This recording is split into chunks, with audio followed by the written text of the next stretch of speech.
सूत्र के प्रथम अध्याय के तीसरा पाद, उसके अंतर्गत के दहराधिकरण पर विचार चल रहा है। तो ये विचार के क्रम में पूर्व पक्ष हो गया था दहरोत्तरे वे सूत्र पर। तो इसमें अतः उत्तरम ब्रूमः, तो इसीलिए हम उत्तर बताने जा रहे हैं, ऐसा कहा था सिद्धांत ने, है ना। थोड़ा सा हो गया था कि किम तत्र अन्वेष्टव्यम विजिज्ञासितव्यम। तो उसके उत्तर के रूप में आचार्य ने कहा कि सब्रूयात् यावान व अयम आकाश स्थावान एषो अंतरिदय आकाश उभे अस्मिन् द्यावा पृथ्वी अंतरे व समाहिते अग्निश्च वायुश्च इत्यादि। इसी के भीतर में सब कुछ समाहित है इत्यादि ऐसा बताया। सिद्धांति अपना अभिमत व्यक्त कर रहे हैं। तत्र पुंडरीक दहरत्वेन, ये जो सब्रूयात् यावान व अयम आकाश स्थावान एषो अंतरिदय आकाश उभे अस्मिन् द्यावा पृथ्वी अंतरे व समाहिते, ये जो कहा है इस वाक्य का क्या तात्पर्य है? तो कहते हैं कि तत्र पुंडरीक दहरत्वेन प्राप्त दहरत्वस्य आकाशस्य प्रसिद्ध आकाश औपम्येन दहरत्वं निवर्तयन् भूताकाशत्वं दहरस्य आकाशस्य निवर्तयति इति गम्यते। तो क्या जाना जा रहा है? जितना बड़ा बाहर का आकाश है उतना ही बड़ा अंदर का आकाश है, और इस अंदर के आकाश में द्यावा पृथ्वी सब कुछ समाहित होते हैं, ऐसा कहा गया। इसके क्या तात्पर्य है? कहा पुंडरीक दहरत्वेन प्राप्त दहरत्वस्य आकाशस्य, जो अंदर आकाश है, अंदर जो आकाश है उस आकाश में, हालांकि जैसे बाहर आकाश है वैसे आकाश है, व्यापक है, और बाहर जो आकाश है उसके समान का अंदर आकाश, ऐसा कहा करके। क्योंकि पुंडरीक छोटा है, जो पुंडरीक के भीतर का आकाश है ये,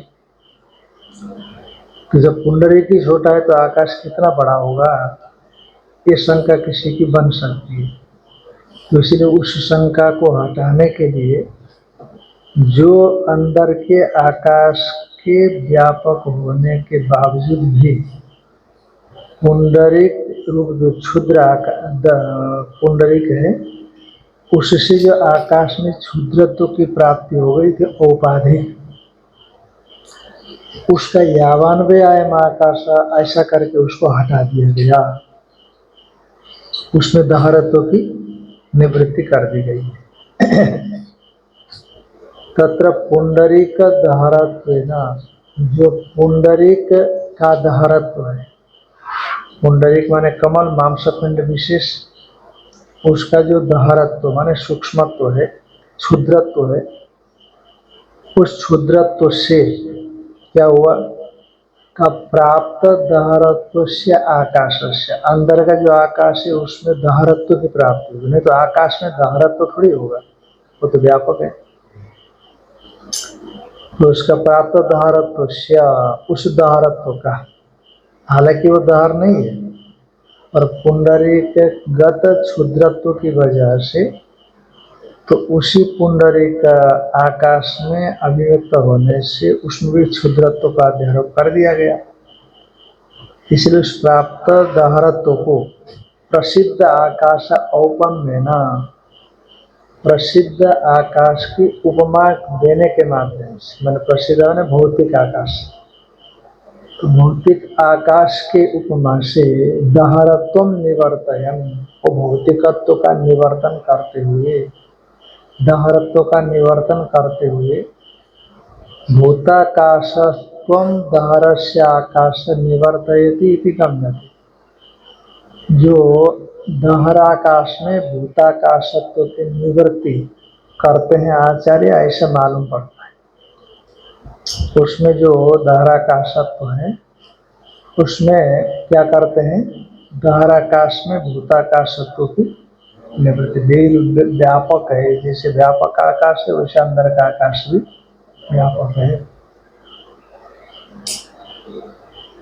कहाँ पर एक बात है कि आकाश शब्द तो रूढ़ि से भूताकाश में ही प्रतीत होता है, तो आकाश शब्द जो बाहर का आकाश है उससे तो भूताकाशत्व की निवृत्ति कैसे कर रहे हैं आप? का यद्यपि आकाश शब्द भूताकाशे रूढ़,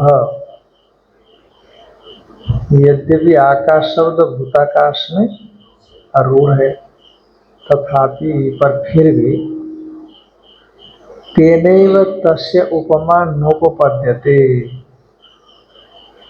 उसी के द्वारा उसी की उपमा नहीं बनती।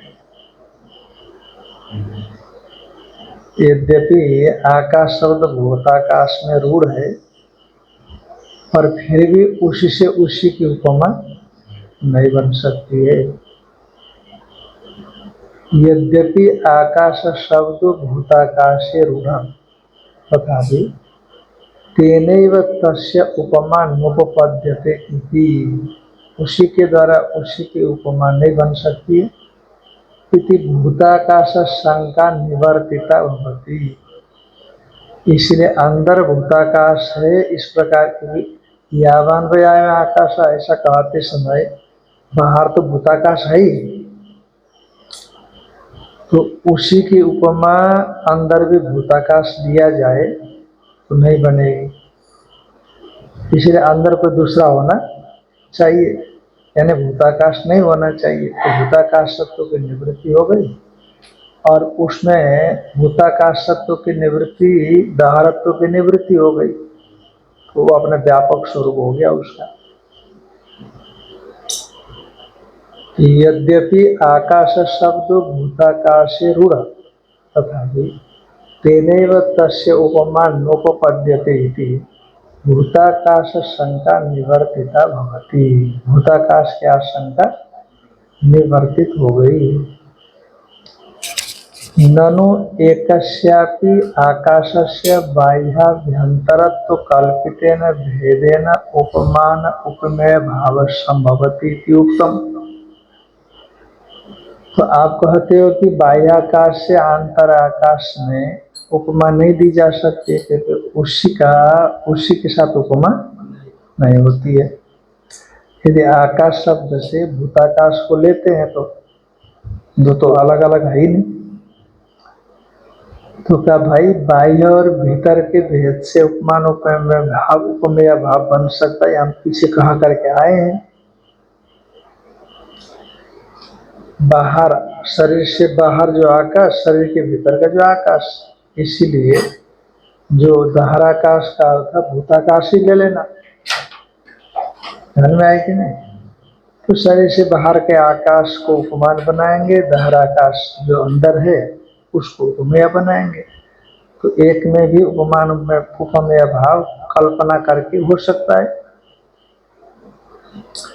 ननु एकस्यापि आकाशस्य बाह्याभ्यन्तरत्व कल्पितेन भेदेन, बाह्य और आभ्यंतर एक कल्पित भेद से उपमान उपमेय भाव संभवति इत्युक्तम। संभव हमने कहा नैवम संभवति,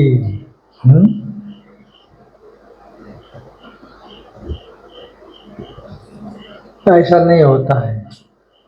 क्यों? कहा कि अगति का ही यम गति।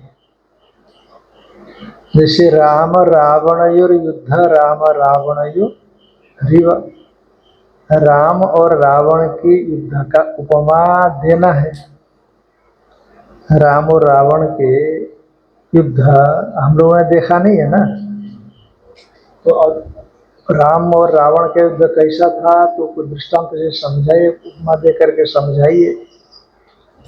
तो उपमा यहाँ कोई प्रसिद्ध होना चाहिए ना। तो कहा नहीं, कोई ऐसी उपमा है ही नहीं। जैसे भयंकर युद्ध हुआ, ऐसे कोई उस युद्ध के लिए उपमान दिया जाए, ऐसा कोई है ही नहीं। तो इसीलिए कहा राम रावण युद्ध, राम रावण युरिव। राम और रावण का युद्ध राम और रावण के समान है। तो अभेद में भी उपमान में भाव दिखाया कि नहीं दिखाया? का ऐसा जो है ना, अगतिक गति है। यदि कुछ भी संभव नहीं हुआ तो ऐसा कर सकते, और यहाँ तो संभव है। इसलिए एक में उपमान उपमेय भाव दिखाने की जरूरत नहीं है। अगतिका ही यम गति, अगतिक गति है। कोई गति न बने तो एक में उपमान उपमेय भाव की कल्पना करते हैं। जो कल्पना यद काल्पनिक भेद आश्रय, भेद तो है ही नहीं, पर कल्पना से भेद को आश्रय करना या अगतिक गति। कोई उपाय नहीं बने तो, पर यदि बन रहा है तो दूसरा क्यों नहीं करना चाहिए? अपिचा, और दूसरी बात है, कल्पयित्वापि भेदम उपमान उपमेय भावं वर्णयत परिच्छिन्नत्वात् अभ्यन्तराकाशस्य न बाह्याकाश परिमाणत्वम् उपपद्येत। यदि उपमान उपमेय भाव की कल्पना करते हैं एक में, तब भी नहीं बनेगा। क्यों नहीं बनेगा? कल्पयित्वापि भेदम, चलो शरीर से बाहर का आकाश, शरीर के अंदर का आकाश, ऐसे आप आकाश में बाहर का आकाश उपमान हो गया और अंदर का आकाश उपमेय हो गया। ऐसे कल्पना, भेद की कल्पना करके उपमान उपमेय भाव बनाएंगे तब भी। अपिच कल्पयित्वापि भेदम उपमान उपमेय भाव वर्णयत, ऐसा वर्णन करने वालों का परिच्छिन्नत्वात् अभ्यंतराकाशस्य। अभ्यंतराकाश कितना है? बहुत छोटा है ना। हृदय पुंडरी के भीतर में कितना है, और बाह्य आकाश इतना बड़ा है। इतने बड़े आकाश का उपमान इतने छोटे में कैसे देंगे? इतने बड़ा विशाल आकाश और हृदय पुंडरीक में आप उपमान देंगे तो ये बनेगा। वर्णयत परिच्छिन्नत्वात् अभ्यंतराकाश, अभ्यंतराकाश अत्यंत परिच्छिन्न होने से न बाह्याकाश परिमाणत्व उपपद्येत, बाह्याकाश का परिमाणत्व उपपन्न नहीं हो सकता। पूर्व पक्षी कह रहे हैं कि महाराज आपको तो हमारी कमी दिखाई पड़ती है ना, आपको हमारी कमी दिखाई पड़ती है। तो आप कहना चाहते हो कि बाह्याकाश व्यापक है, उसकी उपमा दी जा रही है अभ्यंतर आकाश के लिए, माने परमात्मा आकाश के लिए आप ऐसा कह रहे हो। तो जैसे एक में भेद की कल्पना करके उपमान उपमेय भाव भी बनाएंगे, तभी बाह्याकाश की उपमा अंतराकाश को नहीं दी जा सकती, क्योंकि बाह्याकाश इतना विशाल है, अंतराकाश इतना छोटा है। वहाँ उपमान उपमेय भाव कैसे बनेगा? आप ऐसा कह रहे हो। तो कहा भाई आप बाह्याकाश को उपमान दे रहे हो, किसके लिए? अभ्यंतराकाश के लिए। वो तो व्यापक होना चाहिए कि नहीं? वो व्यापक होगा तभी दे रहे हो आप। परंतु बाह्याकाश को अंतराकाश आप परमात्मा कहना चाहते हो, तो परमात्मा से तो बाह्याकाश से तो परमात्मा बहुत व्यापक है, जाया है।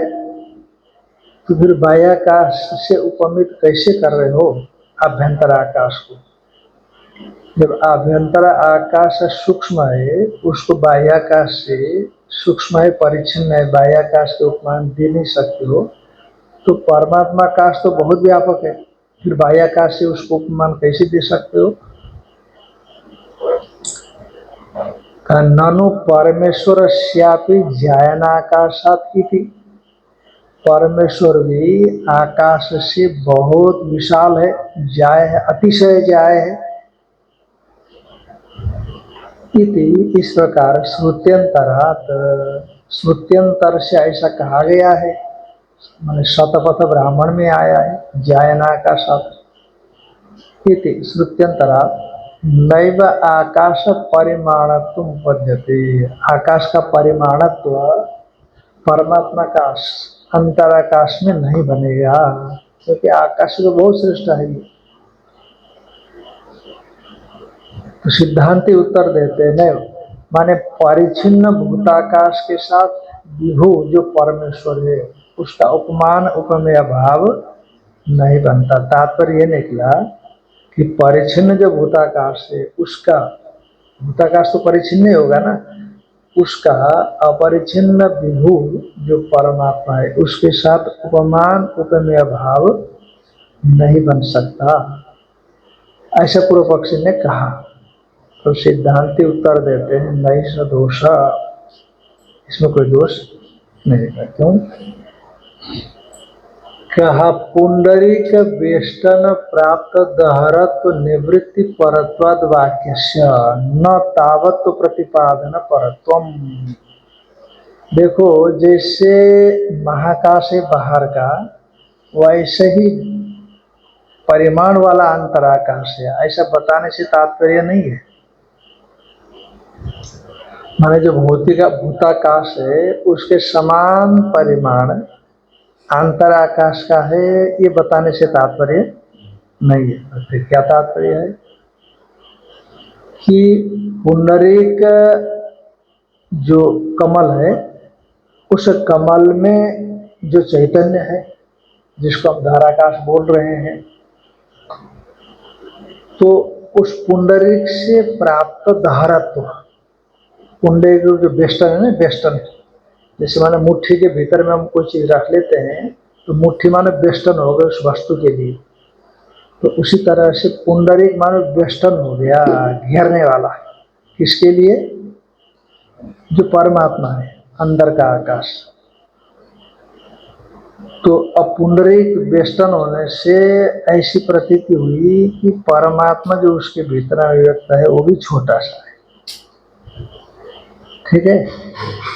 तो उस पुंडरीक बेष्टन से प्राप्त जो दहरत्व था, उस प्राप्त दहरत्व को क्या कर दिया? यावन वै अयम आकाश स्थावनेषु अंतराकाश, ऐसा कह करके पुंडरीक बेष्टन से प्राप्त दहरत्व की निवृत्ति कर दी।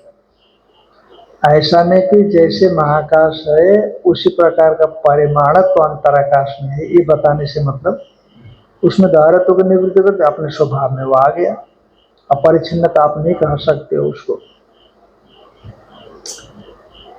हाँ, पुंडरीक बेष्टन प्राप्त दहरत्व निवृत्ति परत्वाद वाक्यस्य, पुंडरीक रूप बेष्टन उससे प्राप्त दहरत्व की निवृत्ति परत्वाद वाक्यस्य न तावत्व प्रतिपादन परत्वम। भूताकाश के समान परिमाणवत्व, भूताकाश समान परिमाणवत्व प्रतिपादन परकम न तत् वाक्यम।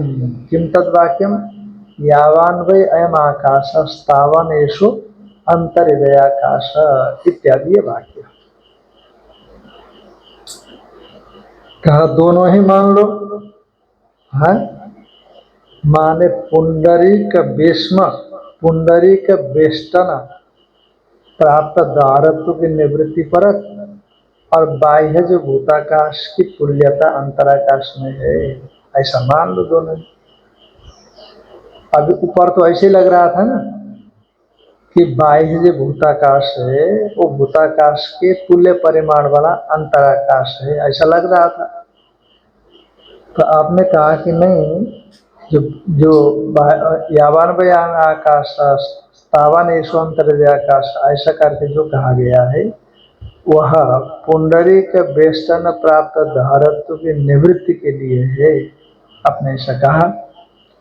तो हम ये कहते हैं कि जैसे बाहर का आकाश है वैसे अंदर का आकाश, ये भी मान लो और पुंडरीक धारत्व की निवृत्ति के लिए भी मान लो, तो दोनों बात एक ही हो जाएगी, दोनों बातें हो जाएंगी। कहने एक वाक्य का दो अर्थ करेंगे तो वाक्य भेद दोष आ जाता है। इसीलिए पुंडरीक वेष्टन से प्राप्त धारत्व की निवृत्ति पर यावान्वय अयम आकाश स्थावन यशवंतर आकाश, ऐसा कहेंगे तो वाक्य भेद दोष से बच भी जाएंगे। और जब हमने पुंडरी के वेष्टन से प्राप्त धारत्व की निवृत्ति कर दी तो अपने स्वभाव में आएगा, और इसकी तुल्यता नहीं भी कहेंगे तो उसकी व्यापकता को कौन काटेगा, इसलिए दो अर्थ नहीं मानेंगे। उभय प्रतिपादन ही वाक्यम भेदेता, उभय का प्रतिपादन करेंगे तो वाक्य का भेद हो जाएगा। न च कल्पित भेद पुंडरीक वेष्टिते आकाशैक देशे द्यावा पृथिव्यादिनाम अंत समाधानम उपपद्यते। अच्छा, आपने क्या कहा है, तो एक ही आकाश बाहर और भीतर, पर शरीर से बाहर है महाकाश और शरीर के भीतर पुंडरी को लेकर के स्वल्पाकाश है, आपने ऐसा कहा।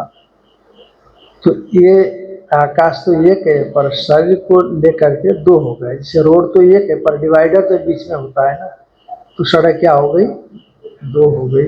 मान लो जैसा ऐसा होता है, सड़क तो एक है पर डिवाइडर से दो हो गया। नदी तो एक है पर टापू होने से दो जैसा लगता है।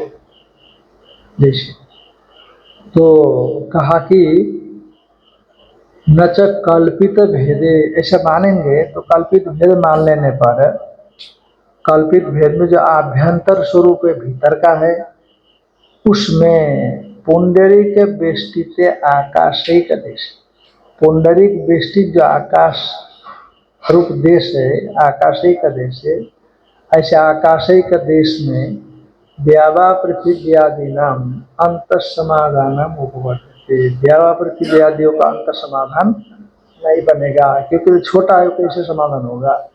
यदि कल्पिता एक देश वाला भूताकाश को लेंगे तो वहां पर द्यावा पृथ्वी इत्यादियों का अधिष्ठानत्व उस आकाश में नहीं बनेगा। ऐसा आत्मा अपहत पापमा विजरो विमृत्युर विशोको विजिघत्सो पिपासा सत्य काम सत्य संकल्प इति। आत्मत्व अपहत पापमत्वादेश्य गुणा न भूताकाशे संभवन्ति। तो ये गुण उसमें है, जो धाराकाश है उसमें ये गुण बताए जाते हैं। और यदि धाराकाश को आप भूताकाश मानेंगे तो भूताकाश में ये गुण कैसे हो सकते। हाँ, ऐसा आत्मा उसी धाराकाश का, इस धाराकाश को लेकर के कहा ऐसा आत्मा अपहत पापमा। अब धाराकाश को आप ऐसा आत्मा कह रहे हो और धाराकाश को श्रुति कह रहे ऐसा आत्मा, जो पहले कहा गया है उसी को ऐसा आत्मा करके अनुकर्षण किया गया है। और आप कहते हो कि धाराकाश तो भूताकाश ही है, तो भूताकाश को आत्मा मानना पड़ेगा। और वहाँ आत्मा का ये स्वरूप या उसके गुण बताए गए हैं, तो फिर भूताकाश के ये गुण मानना पड़ेगा। यानी धाराकाश भूताकाश के ही ये गुण मानना पड़ेंगे, पर ये गुण संभव उसमें नहीं होते। ऐसा आत्मा अपहत पापमा, पाप की प्राप्ति है क्या भूताकाश में? भूताकाश में पाप की प्राप्ति है, तो भूताकाश में बुढ़ापे की प्राप्ति है, भूताकाश में मृत्यु, भूताकाश में शोक, भूताकाश में जो है भूख प्यास इत्यादि प्राप्त हो तो निषेध किया जाए। अप्राप्ति में निषेध, यहाँ तो आरोप से प्राप्त हो सकता है, इसे निषेध किया जा सकता है। इति च आत्मत्व अपहत पापमत्वादयश्च गुणा, आत्मत्व अपहत पापमत्वादि जो गुण है न भूताकाश से संभवन्ति, भूताकाश में सब संभव नहीं होते।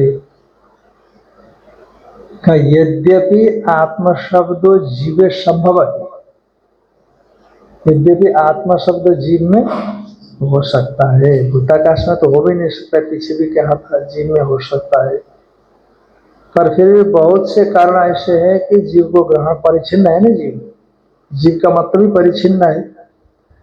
यद्यपि आत्म शब्द जीव संभवती, यद्यपि आत्म शब्द जीव में संभव है, तथापि फिर भी इतरेभ्य कारणेभ्य, अन्य कईयों कारण आ गए कि नहीं यहाँ पर, द्यावा पृथ्वी अंतरेव समाहिते इत्यादि तमाम कारण आ गए।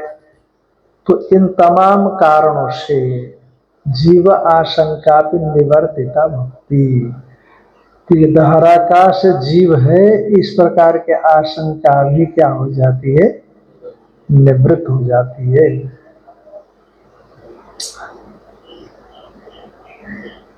तो कहा नहीं उपाधि परिच्छिन्नस्य आराग्रोपमितस्य जीवस्य पुंडरीक वेष्टन कृतम दहरत्वम शक्यम निवर्तयितुम।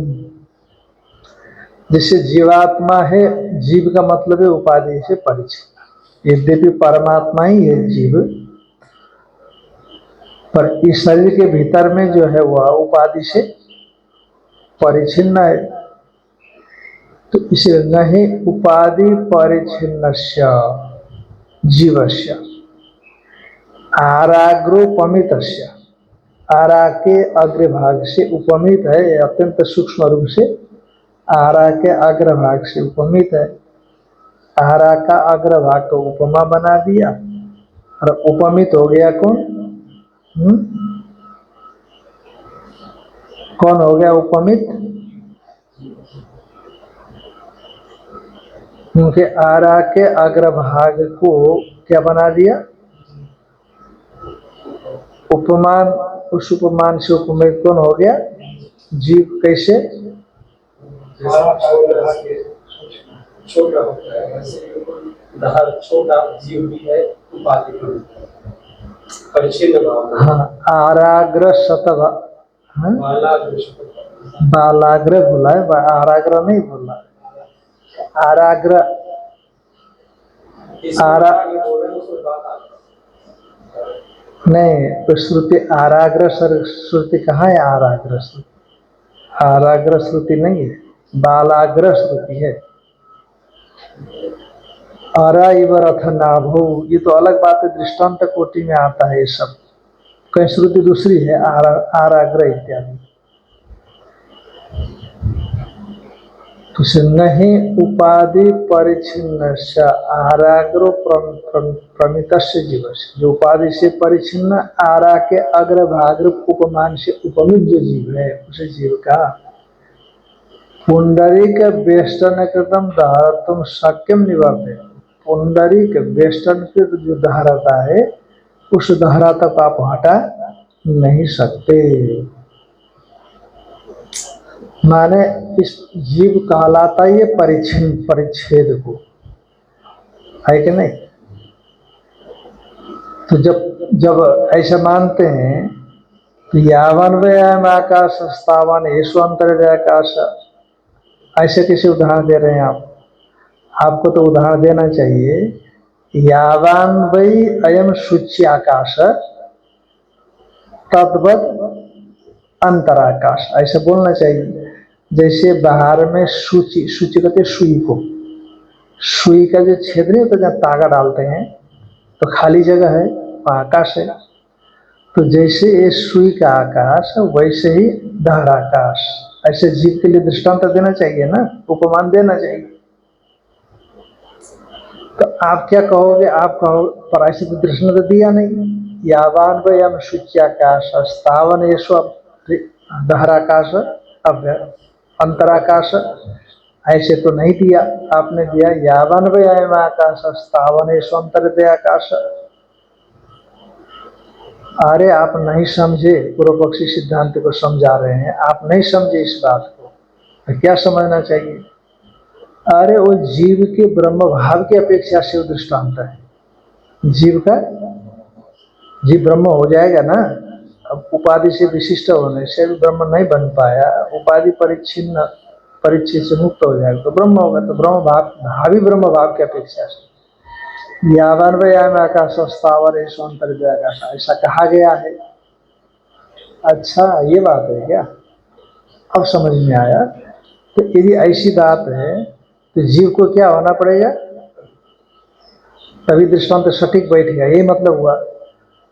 तो जिसकी वजह से जीव में व्यापकता मानी जाती है और उसी के लिए ही दृष्टांत दिया गया है मानते हो, तो फिर वो दृष्टांत सीधे ब्रह्म के लिए दिया गया है, क्यों नहीं मान सकते? जीव को दिया ऐसा क्यों मानते हो, है ना? कभी आप कहते हो भूताकाश के लिए दृष्टांत है, कभी कहते हो जीव के लिए दृष्टांत है। भूताकाश तो चलो कट गया क्योंकि आत्मा शब्द ऐसा आत्मा विजर विमृत्यु नहीं बना, इसलिए जीवात्मा में तो बन सकते हैं, पर जीवात्मा में भी तब तक नहीं बनेंगे जब तक जीव ब्रह्म रूपता को प्राप्त न करे। इसका मतलब जीव के ब्रह्म रूपता से व्यापक होने पर ही वो दृष्टांत सटीक बैठेगा। यदि बैठता है तो फिर ब्रह्म रूपी ब्रह्म के लिए दृष्टांत दिया ऐसा क्यों नहीं मानते? जीव के लिए दृष्टांत दिया जा रहा है ऐसा क्यों मानना? ब्रह्म अभेद विवक्षया जीवस्य सर्वगतत्वादि विवक्षेत इति चेत, ब्रह्म के साथ अभेद की विवक्षा से जीव का सर्वगतत्व आदि विवक्षित है ऐसा माना जाए। तो उत्तर देते हैं यदात्मतया जीवस्य सर्वगतत्व आदि, जिस रूप से जीव की सर्वगतत्व आदि विवक्षा करते हैं, तस्यैव ब्रह्मण साक्षात सर्वगतत्व आदि विवक्षताम, उसी ब्रह्म में सर्वगतत्व आदि की विवक्षा आप कर लें, यही युक्ति संगत है, अन्यथा नहीं युक्ति संगत बनेगा। यद्यपि उक्तम ब्रह्मपुरम इति जीवेन पुरस्य उपलक्षितत्वात् राज्ञैव जीवस्यैव इदं पुरस्वामिनः पुरेकदेशवर्तित्वमस्तु इति। यावान्वयाम आकाश, यहाँ का जो विश्लेषण विचार है उसको पूरा करके अब ब्रह्मपुर को लेकर के विचार कर रहे हैं। यद्यपि उक्तम, जो आपने कहा कि ब्रह्मपुरम इति, ब्रह्मपुर शब्द से जीवेन पुरस्य उपलक्षित, वो जीव से पूर्व उपलक्षित हो गया। जीव से क्या हो गया? पूर्व उपलक्षित हो गया। माने जीव ने अपने कर्म से ये शरीर उपार्जित किया है। पूर्व माने शरीर, जीव ने अपने कर्म से, जीव स्वकर्मणा अर्जितस्य पुरस्य, जीव ने अपने कर्मों से शरीर का उपार्जन किया। तो उपार्जन करके तो राज्ञैव, जैसे राजा होता है ना, राजा पूर्व का तो राजा है परंतु एक देश में रहता है, महल के भीतर में एक कमरा होगा, कमरे के भीतर में तखत होगा, तखत के अंदर एक देश विशेष में वो लेटता है, रहता है। तो उसी तरह से जीव ने भी अपने कर्मों से इस शरीर का अर्जन किया, तो उसके एक देश में पूरा स्वामी, पूरे का देशवर्ती जीव हो जाता है। यद्यपि उत्तम, इसलिए ब्रह्मपुर जीव है। ब्रह्मपुर से लक्षित क्या हो गया? जीव है, ये जो आपने कहा था। यद्यपि उत्तम ब्रह्मपुरम इति जीवेन स्वकर्मणा अर्जितस्य पुरस्य, जीव के द्वारा अपने कर्मों से अर्जित पुर का ये उपलक्षित किया गया है। अतएव राज्ञा इव, जैसे राजा पूर्व के एक देश में रहता है, उसी तरह से जीवस्य एवं इदम पुरस्वामिन, जीव जो कि पूर्व का स्वामी है उसी का पूरे का देश वर्तित्व मस्तु, पूर्व के एक देश में वर्तित्व मान लिया जाए। अत्र ब्रह्म, इस विषय में हम थोड़ा कहना चाहते हैं कि परशैव इदम ब्रह्मणपुरम सद शरीरम ब्रह्मपुरम इति उच्यते। ब्रह्म शब्द से तस्मै मुख्य, ऐसी बात नहीं है कि इदम शरीरम, ये जो शरीर है, परशैव ब्रह्मणपुरम सत ब्रह्मपुरम, ये पर ब्रह्म का पूर्व होता हुआ ये क्या कहलाता है? पर ब्रह्म कहला ब्रह्मपुरम इति उच्यते। क्योंकि ब्रह्मपुरम ऐसा कहा ना, ब्रह्मपुरम, तो ब्रह्म तो भाई पर ब्रह्म में सटीक बैठेगा, जीव में सटीक नहीं बैठेगा। तो जीव नाम ही क्यों पड़ता उसका? ब्रह्म को तो कहीं किसी ने जीव कहा ही नहीं, और ब्रह्म को तो ब्रह्म ही कहा। बृहत्वात् ब्रह्मणत्वात् वात्मैव ब्रह्मेति गीयते। बृहत है और ब्रह्मण है, ब्रह्मण करने वाला है, ऐसा कहा गया है। इसीलिए इदम शरीरम, यह शरीर परशैव ब्रह्मणपुरम सत, पर ब्रह्म का पूर्व होता हुआ ही इसे ब्रह्मपुरम इति उच्यते, ब्रह्मपुर कहा जाता है। क्यों? क्योंकि ब्रह्म शब्द से तस्मिन् मुख्यत्वात्, ब्रह्म में ही ब्रह्म शब्द मुख्य रूप से प्रयोग होता है, जीव में मुख्य रूप से प्रयोग नहीं होता। तस्यापि अस्ति पुरेण अनेन संबंध, कहा जीव को ब्रह्म का सीधा तो संबंध नहीं है, जीव के माध्यम से संबंध है। ब्रह्म का शरीर के साथ सीधा संबंध न होकर के जीव के जरिए ही है। कहीं ऐसी बात है, ब्रह्म का भी अस्ति पूर्ण अनेन संबंध, इस पूर्व के साथ संबंध है। कैसे? उपलब्धि अधिष्ठानत्वात्, अरे उपलब्धि तो इसी में होता है कि नहीं? आदौ ब्रह्माहमस्मीत्यनुभव उदिते खल्विदं ब्रह्म पश्चात्, शुरू में तो अहम ब्रह्मास्मि, ब्रह्म का अनुभव आदि शुरू में तो यही होगा ना। फिर खल्विदं ब्रह्म पश्चात, बाद में क्या होगा? ये ब्रह्म है, सब कुछ है, ये बात।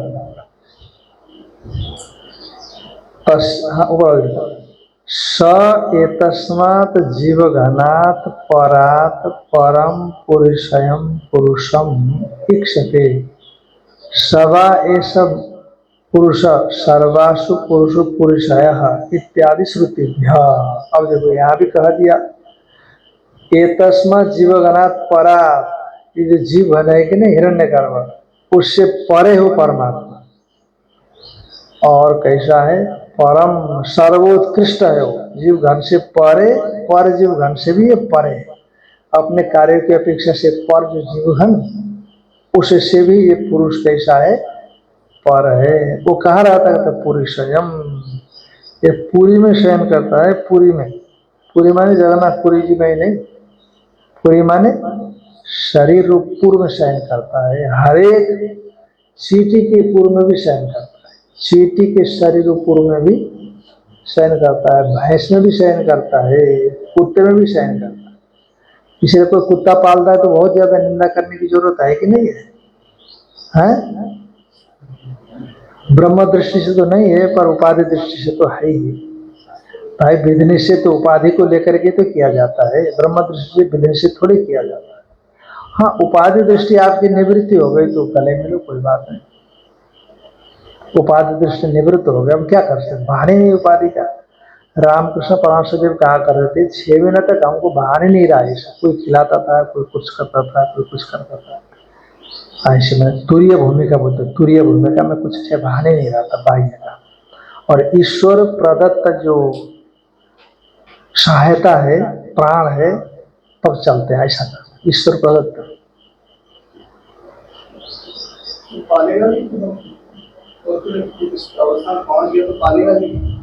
ईश्वर ना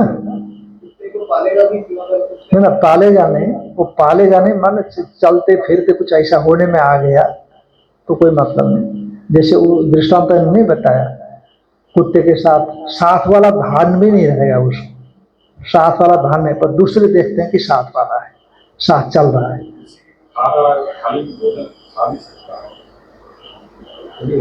वो भेद नहीं रहेगा, जैसे दत्तात्रेय का नहीं आता, दत्तात्रेय भगवान का था, वो भान नहीं रहता उसमें, कुत्ता है क्या है, जिससे कहा ना गंगा जल और सामान्य जल में एक रूपता भी। बहुत बड़ी स्थिति है, सामान्य स्थिति नहीं होती।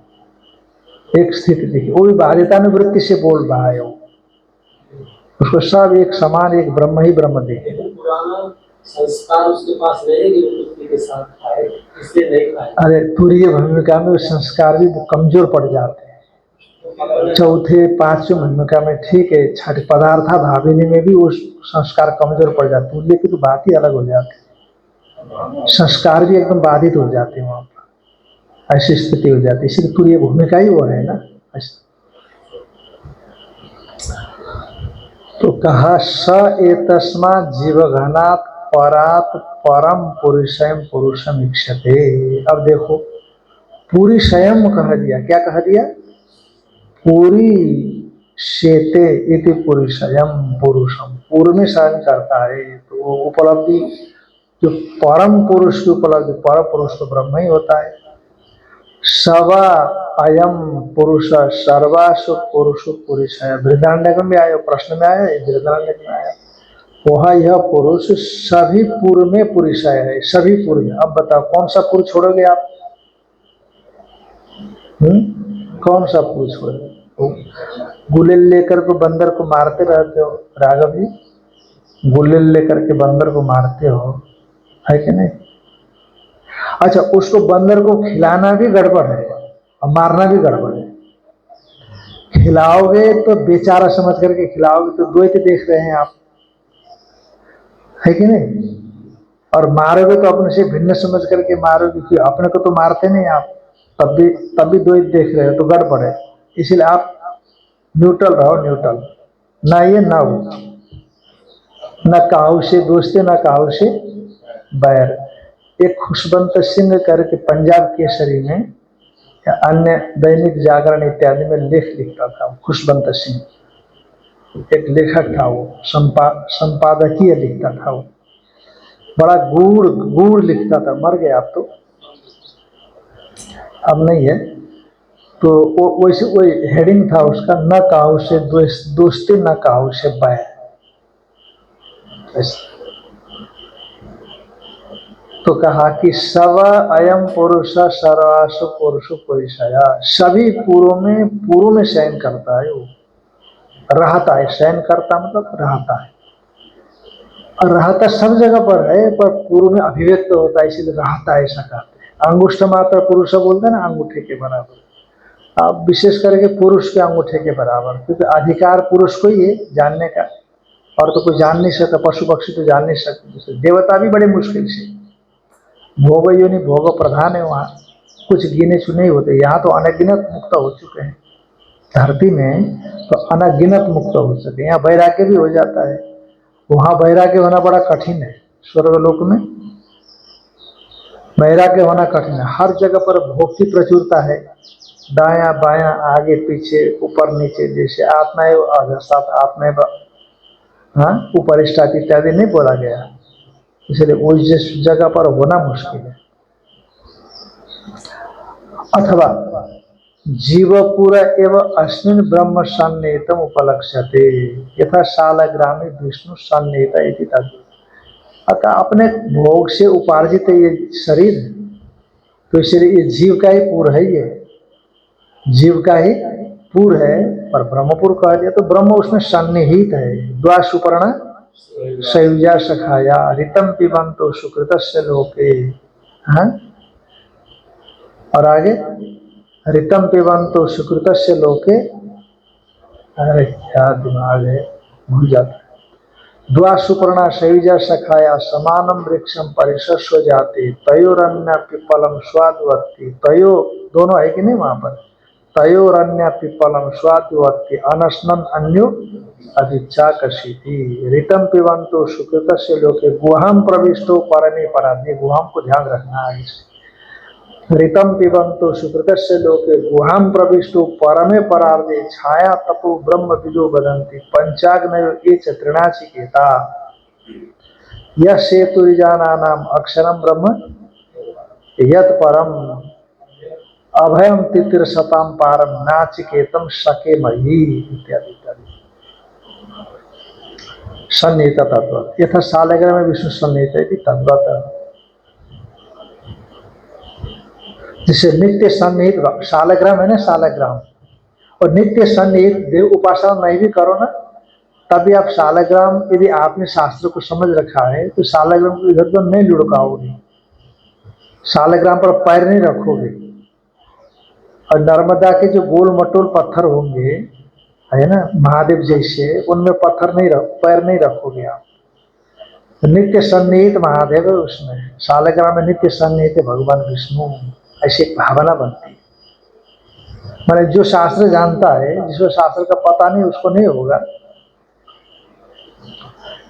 तद यथा यह कर्म चितो लोक क्षीयते एवं एवं अमुत्र पुण्य चितो लोक क्षीयते इति च कर्मणाम अंतवत् फलत्वम उक्त्वा अथ यह आत्मानम् अनविद्य व्रजन्ति एतांश सत्यान् कामान् तेषां सर्वेषु लोकेषु कामचारो भवति इति प्रकृत दहराकाश विज्ञानस्य अनंत फलत्वं वदन् परमात्मत्वं अस्य दहरस्य सूचयति। अब देखो पहले क्या आया, ये तद यथा यह कर्मचित लोक क्षीयते, जैसे इस लोक में अभी जो मिल रहा है कर्म से संचित लोक मिल रहा है, जो मिल रहा है ना, कर्म से ही भोग मिल रहा है इस लोक में।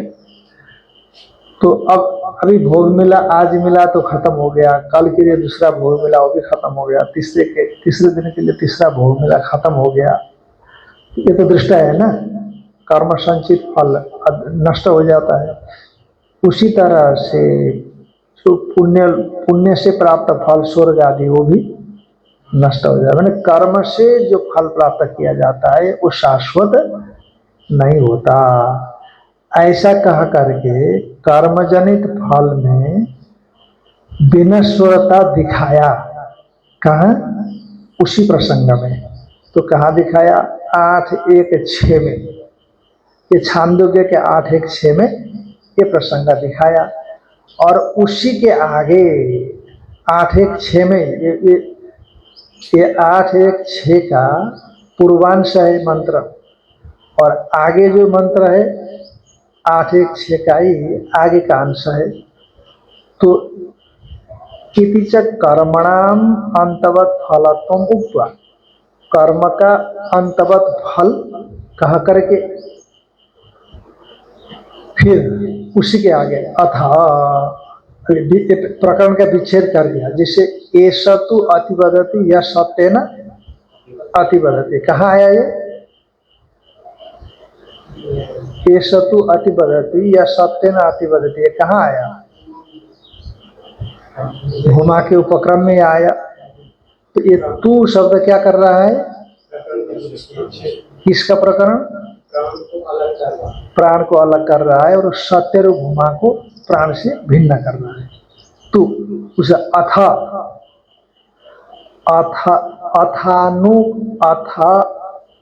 कामय मानस्य, अथानु अकामय मानस्य, बृहदारण्यक में सब प्रकरण आया विच्छेद करने के लिए।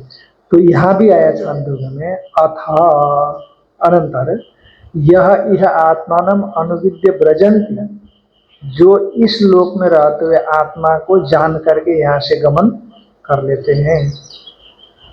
एतांश सत्यान कामान अनुविद्य व्रजन्ति, और ये जो सत्य काम है, सत्य काम को जान करके यहाँ से गमन करते हैं। तेषाम सर्वेषु लोकेषु कामचारो होती, और सब कुछ लोक में उनकी इच्छा अनुसार की चरण करने की सामर्थ्य आ जाती है।